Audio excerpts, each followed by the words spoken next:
Olá pessoal, eu sou Fábio Coelho do Vozes e Trovões. Eu estou aqui para falar sobre o tema: os efeminados não herdarão o reino de Deus.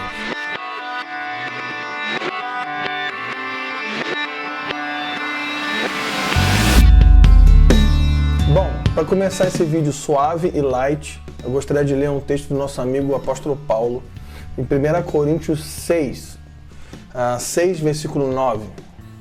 1 Coríntios 6, 9 diz assim: ou não sabeis que os injustos não herdarão o reino de Deus? Não vos enganeis, nem os impuros, nem os idólatras, nem os adúlteros, nem os efeminados, nem sodomitas. Versículo 10. Nem os ladrões, nem avarentos, nem os bêbados, nem maldicentes, nem roubadores herdarão o reino de Deus. Bom, Paulo está aqui dando uma lista de pessoas que não vão herdar o reino de Deus. Mas o que é o reino de Deus? Então vamos falar o que é o reino de Deus. Vai chegar um dia onde a 7ª trombeta vai tocar. E quando a 7ª trombeta tocar, Cristo virá e descerá da cidade de Deus e virá até as nuvens. E quando essa trombeta tocar, todos aqueles que morreram em Cristo vão ressuscitar fisicamente. O chão vai tremer, as covas vão se abrir, todas as partículas dessas pessoas vão se unir e essas pessoas vão ressuscitar. Aqueles que ressuscitaram vão subir e se encontrar com Cristo nas nuvens. E aqueles que estiverem vivos em Cristo terão seus corpos transformados e se encontrarão com Ele nas nuvens. Então Cristo reunirá o seu exército. E Apocalipse 19 diz que Ele virá até Jerusalém para guerrear contra os reinos deste mundo que vão cercar Jerusalém. Apocalipse 19 e Zacarias 14 vão narrar esse momento. As nações vão cercar Jerusalém, o anticristo vai acampar em Israel, e as mulheres vão ser estupradas, os homens vão ser mortos, crianças, vai ser um caos. E quando ele estiver prestes a destruir tudo, Cristo virá dos céus com seus santos, com o seu exército, no caso nós estaremos com ele, e vamos descer com ele. E ele vai descer e vai matar todos os inimigos de Deus. Sim, ele vai matar todos os inimigos de Deus, e nesse dia o pessoal dos direitos humanos vai ficar triste com ele. Bom, ele vai vir, vai matar todo mundo que se levantou contra Jerusalém, Israel. Ele vai assentar no seu trono em Sião, e do seu trono ele vai governar as nações. Nesse dia, as nações virão até ele, ou seja, todos os governantes das nações virão até Cristo, e um por um vão entregar o governo das nações a ele. E todas as constituições do planeta, a Constituição brasileira, a Constituição americana, as leis da África, as leis da União Europeia, todas as leis do mundo, elas vão ser abolidas. E só vai haver uma lei que vai governar as nações, a lei de Deus, a Torá, as Escrituras, a sua Bíblia. Bom, e vai se cumprir a profecia de Isaías 2, de Sião sairá a sua lei. Então, todas as nações virão até ele. E naquele tempo, no tempo do seu reino, vai se cumprir o que Paulo profetizou. E todo joelho se dobrará. E toda língua confessará que Yeshua é o Senhor, para a glória de Deus Pai. Sim, ele vai reinar na terra. Ele vai estabelecer um governo físico, político, econômico e religioso. E de Jerusalém ele vai reinar o mundo. Esse é o reino de Deus. O reino que está vindo.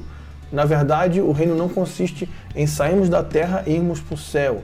O reino consiste em o céu vir para a terra e Cristo, o Rei, vai reinar sobre a terra. Então, o que Paulo está dizendo aqui nesse texto? Ele está dando uma lista de pessoas ou de tipo de comportamento que não vão herdar o reino de Deus, não vão participar desse reino, não vão entrar na cidade de Deus pelas portas, vão estar no lago de fogo. Tem uma série de comportamentos aqui. Tem um que é muito falado hoje, que é a palavra os sodomitas. Os sodomitas não herdarão o reino de Deus. Quem são os sodomitas? Sim, são os homossexuais. Aqueles que praticam as obras de Sodoma.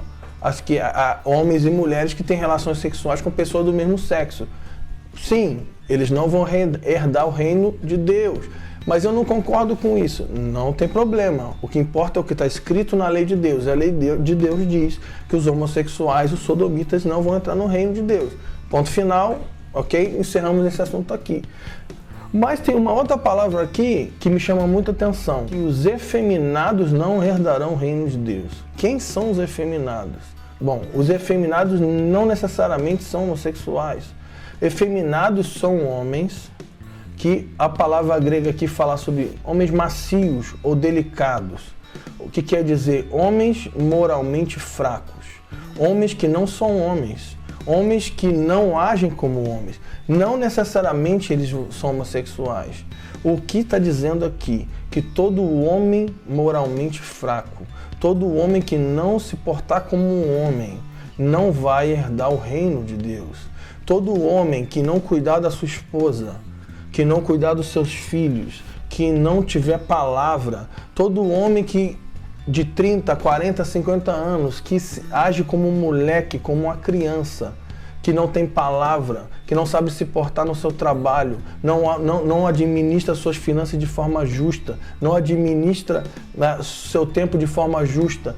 Todo homem irresponsável, fraco, que não governa bem a sua casa e não cuida dos seus filhos, esses homens, da mesma forma que os homossexuais não herdarão o reino de Deus, os efeminados também não herdarão o reino de Deus.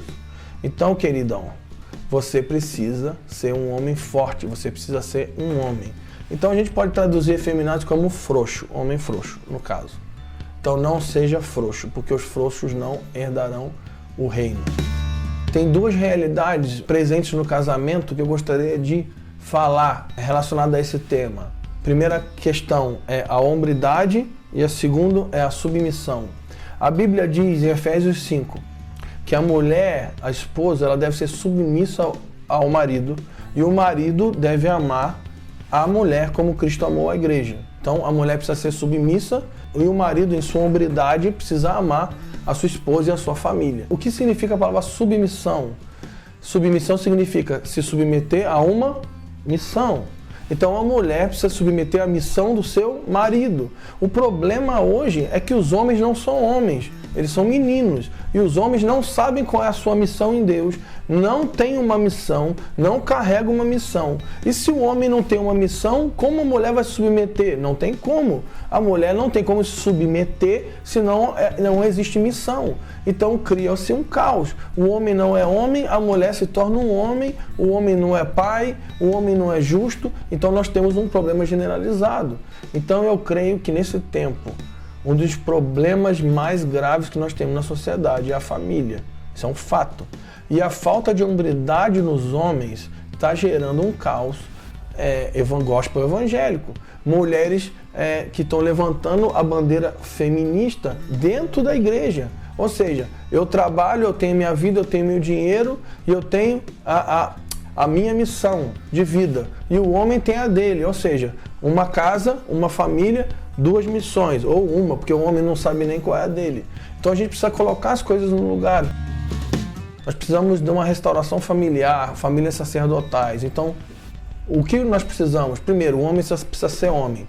O homem precisa ser um homem que se relaciona com o seu Deus, que conhece o seu Deus, que ama o seu Deus, que conhece as leis do seu Deus e se submete a essas leis.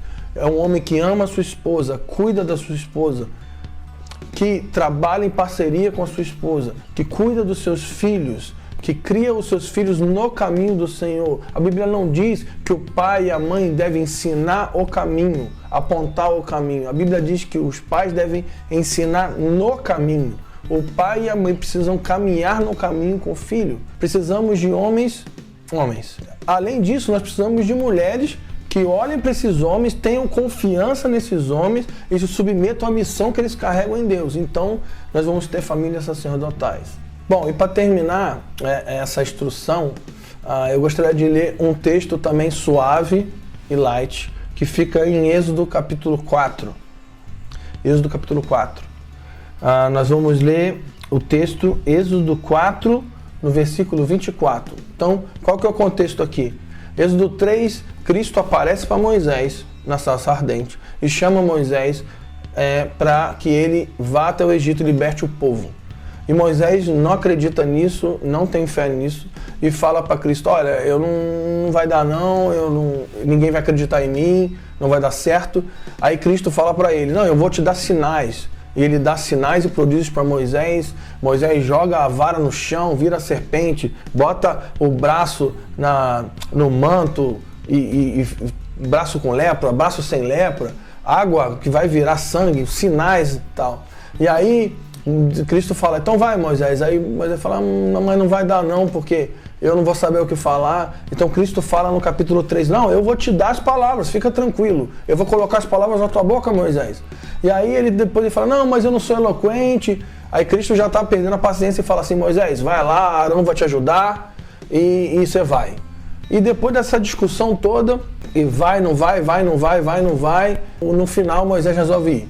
E aí, depois que acaba esse diálogo com Cristo, na sarça ardente, Moisés vai para casa, pega a sua família e toma o rumo. Ele toma o rumo para o Egito. E aí o que acontece? Que depois dessa discussão toda entre Cristo e Moisés, para que Moisés fosse ao Egito, quando Moisés está no caminho para o Egito, olha o que acontece. Durante a viagem aconteceu que o Senhor encontrou Moisés numa estalagem e quis matá-lo. Meu Deus. O que aconteceu aqui? Cristo insistiu tanto para ele ir. Quando ele resolveu ir, ele estava no caminho, Cristo vai lá para matar ele. O Senhor vai lá para matar ele. No versículo 25 diz assim, então Zípora pegou a faca de pedra, circuncidou o prepúcio do seu filho e lançando-o aos pés de Moisés disse, tu és para mim um marido sanguinário. O Senhor então o deixou e ela disse, marido sanguinário por causa da circuncisão. Então o que estava acontecendo aqui? O problema era que Moisés estava sendo enviado por Deus para ir até um povo e pregar o evangelho a um povo, conduzir o povo a ser marcado por uma aliança com Deus, mas ele não tinha feito isso com a sua família.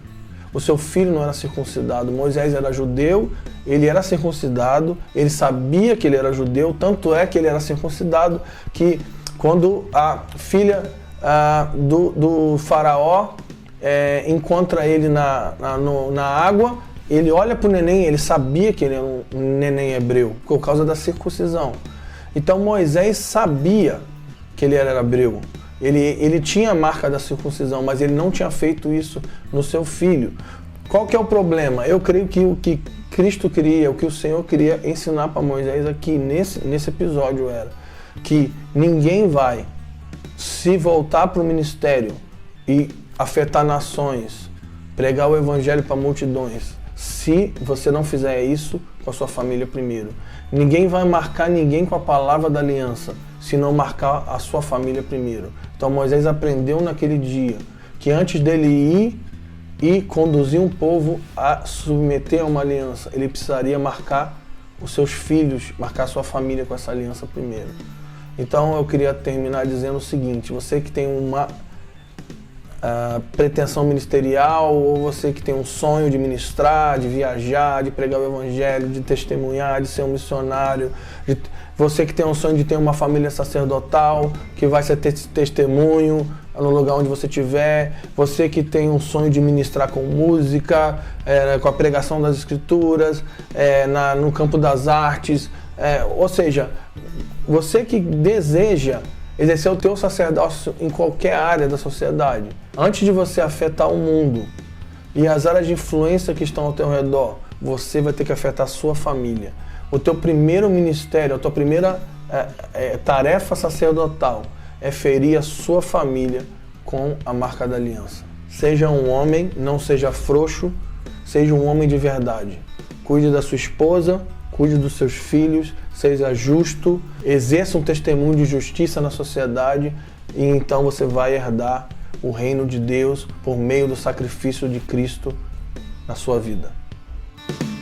Nós estamos produzindo vários vídeos como este no canal. Se você quer sugerir algum assunto para que a gente possa falar aqui nesse espaço, escreva aqui nos comentários desse vídeo e não se esqueça de se inscrever no nosso canal e compartilhar com seus amigos. Valeu e até a próxima!